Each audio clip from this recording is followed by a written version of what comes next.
Hello dear viewers, today is February 25th, the traditional review of events on the fronts of the Ukrainian war, starting from the Avdiivka area, where our troops, taking advantage of the fact that the enemy has not yet reinforced themselves sufficiently on the line of combat formation, are trying to build on the success they've had and push back units of the armed forces of Ukraine away from Donetsk in order to form a convenient bridgehead for a further offensive forward. I think in the end, even in the near future, the offensive operations along the line of Berdvichi, Orlovka, Tonenka, Karlovka, they will stop. I've already said that it will be very difficult to continue the offensive in this direction, especially when the enemy stubbornly takes up defensive positions along a naturally fairly well defended line. And those rearguard battles, they on the part of the enemy primarily, have the goal of delaying our forward advancement. We need to relocate the necessary amount of units to this direction, which can further reinforce the defense here. The adverse consequences from the Avdiivka defeat, and also including here, it is noted that a completely new tactic is now being used by us on the attack and by the opponents in defense. Again, this all is a result of the fact that everything is changing very fast there. Means of delivering strikes are changing, means of ensuring defense are changing, for example, and this was also clear during the Opitne assault. Our forces are trying to use aviation and artillery to their maximum potential. They simply obliterate the enemy's positions, after which assault teams try quickly to go in and secure it, and the opponent understands that in this situation, if he just holds the front line with large forces, he will suffer disproportionately large losses, as what happened to them in the second part of the Avdiivka battle. That's why right now the front line here is defended only by a combat guard whose task is to detect any attempt to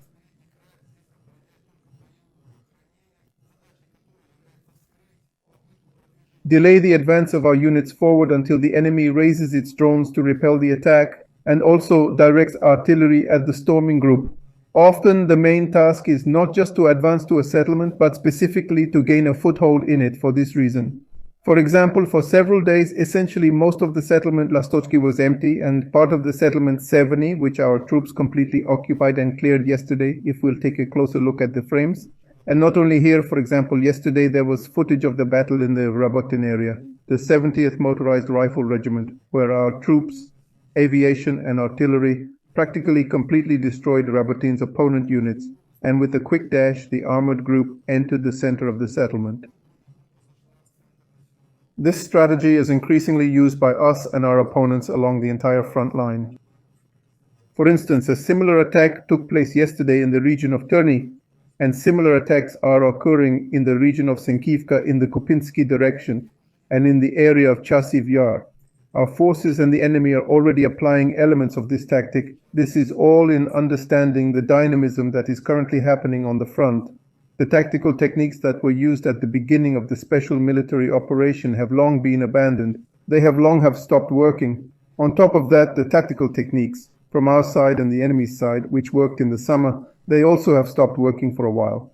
The search for new solutions to the problem of an offensive defense is constant, and the side that best uses them, comes up with them first, will be victorious.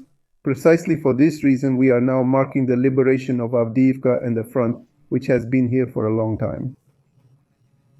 It hasn't moved for many months, but it's quite dynamic. Yesterday, as I was saying, our troops took Swallow northwards, and throughout the previous day, they worked hard on the enemy's positions in Berdichi, Orlovka, and Tonenka, in Krasnogorivka. The enemy's positions are being destroyed everywhere. It's clear that we should expect further movement forward today, depending on how successful our assault groups can enter these populated areas and also secure positions between them. The result will be seen.